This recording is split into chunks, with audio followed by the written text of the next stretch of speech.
A gas station roof is the size of a basketball court. It is not there to keep you dry. That sounds wrong. You've stood under one in a drizzle and felt grateful for it. But think about the scale for a second.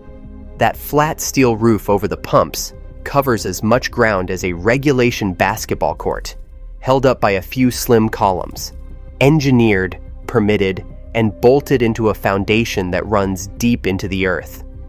Nobody builds something that big and that expensive to handle a little rain. A patio umbrella handles rain. This is a structure. So what is it actually for? Why is it always the same height, whether you're in Texas or Ohio? Why does a shell canopy look almost identical to a BP-1 1,000 miles away? And here's the strange part. Why did gas stations exist for 40 years with no canopy at all? The answer is that this roof is doing 5 separate jobs at the same time, and keeping you dry is the least interesting one of them. Here's what most people get wrong. They look at the canopy and see one thing doing one job: a big umbrella on stilts. Furniture. Just part of the place, obviously supposed to be there, not worth a second thought. It is not one thing. A gas station canopy is a single steel structure designed to manage weather, fuel vapor, lighting, vehicle clearance, and brand signage, all at once. 5 jobs, 1 frame. The misconception forms for a simple reason. Weather is the only job you can feel. You walk out in the rain, the roof helps. Your brain files it under shelter and stops thinking. The other 4 jobs are invisible. They run every single time you pull up, and you never notice them until one of them fails. So let's walk through them, one at a time, in the order the canopy actually does its work. Start with the job that surprises people most. Vapor. Gasoline evaporates, constantly. It is one of the most volatile liquids you will ever handle in everyday life. Every time a nozzle goes into a fuel tank, invisible vapor rises out of that opening. You can sometimes smell it. That faint, sharp gasoline scent at the pump is fuel turning into gas right in front of you, drifting up into the air. On a wide open lot with no roof, wind pushes that vapor wherever it wants, toward a hot engine, toward a person standing nearby, toward a static spark off a car door or a cell phone. The canopy changes that. It creates a controlled, sheltered layer of still air above the pumps. Look closely at the edges of that roof next time you fill up. There are deliberate gaps and open spaces built along the sides. They are not sloppy construction. They let the vapor drift up and out, slowly and gently, instead of pooling down at ground level where the cars and the people are. Think of the exhaust hood over a restaurant stove. It does not trap the smoke and seal it in. It steers it. It decides where the fumes go and moves them somewhere safe, up and away from the cook. That is the canopy. Half of it is a quiet ventilation system wearing a roof costume. And here is where it gets interesting, because that explains the gaps. It also explains the height. And the height is the part that flips everything. Most gas station canopies sit 14 to 16 feet off the ground. That number is a regulated minimum in most places. It is not a style choice. And here is the pattern interrupt. That height has almost nothing to do with you. Your sedan needs about 7 feet of clearance. The canopy gives you double that. Why pay for all that extra steel and all that extra height? Because the canopy is not built for your car. It is built for the one vehicle you never see. The fuel delivery tanker. That truck stands 13 to 14 feet tall, fully loaded. It has to physically fit under the canopy to pull up and refill the station's underground tanks. Sit with that for a second. A gas station whose own roof is too low to receive its own fuel delivery is a gas station that runs dry and shuts its doors. So the height is set by the tallest truck that needs to fit, not the average customer who pulls in for 12 gallons. Every canopy in the country is engineered around that single delivery. That is why they all look the same height. Montana, Florida, a highway exit in Kansas, it does not matter. They are all built to swallow the same tanker. Next job, lighting. Gas stations run 24 hours a day, every day of the year, and lighting an open outdoor area evenly at night is genuinely hard to do well. You need it bright enough for the security cameras to record a clear picture, bright enough to read a pump screen, bright enough to spot a fuel spill the second it starts spreading across the ground. The Canopy solves this almost by accident. The lights are mounted on its underside, pointing straight down.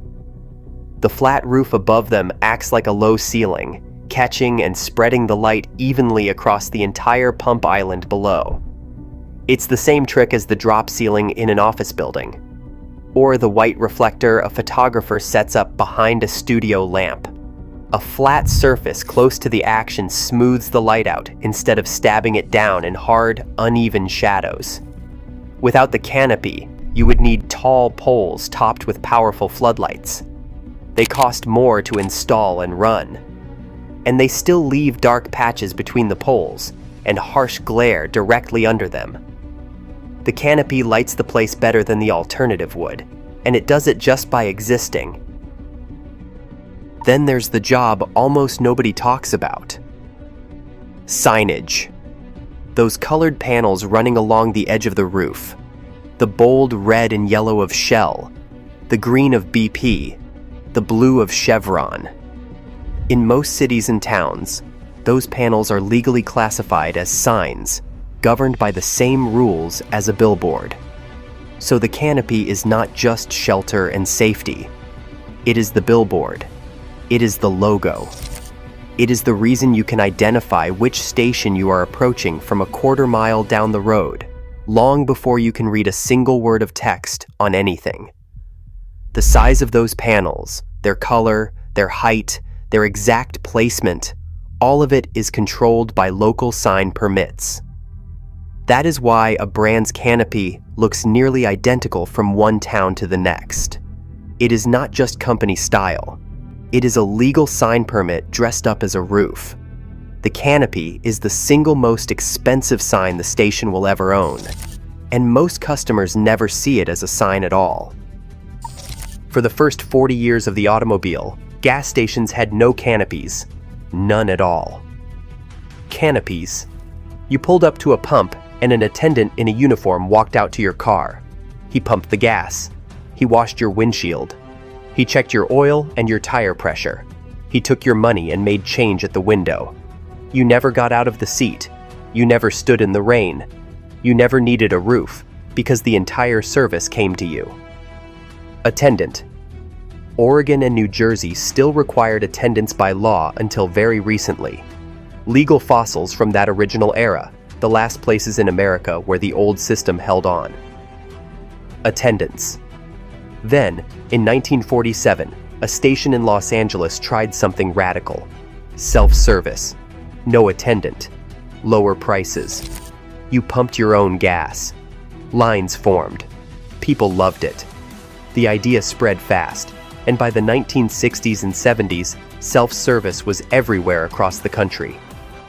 Self-service. But look at what that shift actually did.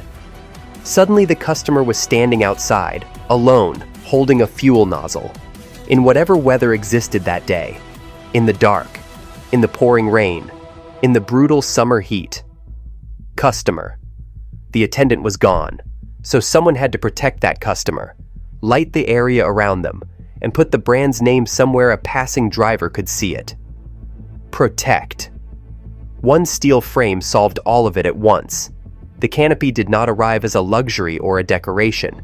It arrived as the bill that came due the exact moment the attendant walked away. Canopy. Today, self-service makes up over 90% of all fuel sales in America. Every one of those transactions happens under a roof that exists for one underlying reason. The attendant stopped showing up. 90%. And once you see that logic, you start seeing it everywhere. Everywhere. A drive-through restaurant canopy does the exact same 4 jobs. Weather cover for the window, height clearance for tall delivery vans and box trucks, lighting for the menu boards and the cameras, and brand colors on the panels. 4.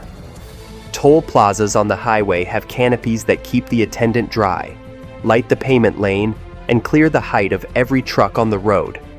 Bank drive-thrus, the same. Parking garage ticket booths. Bus station drop-off zones.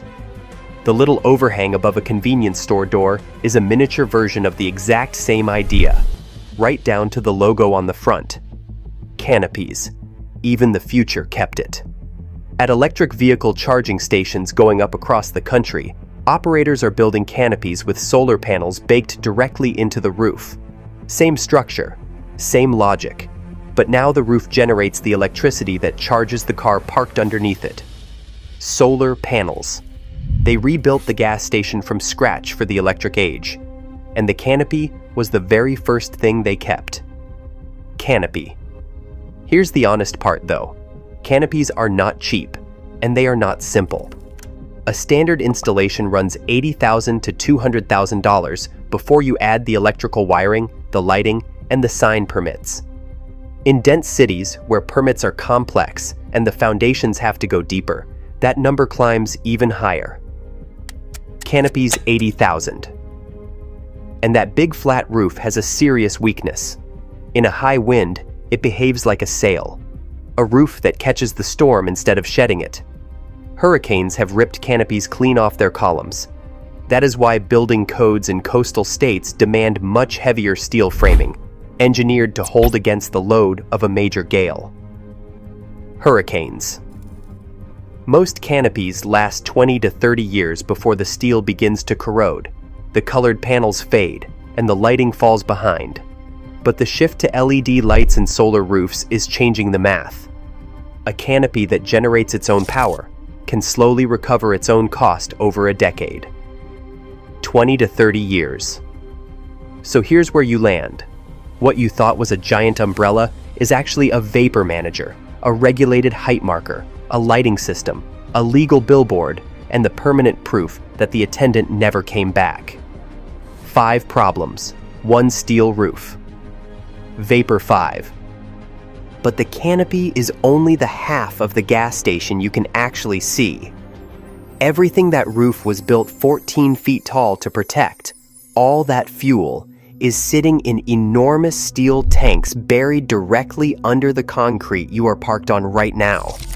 And those tanks have to survive groundwater trying to float them up, soil trying to corrode them through, and vapor trying to escape them. How a station keeps tens of thousands of gallons of gasoline safely locked underground right beneath your tires is its own strange piece of engineering.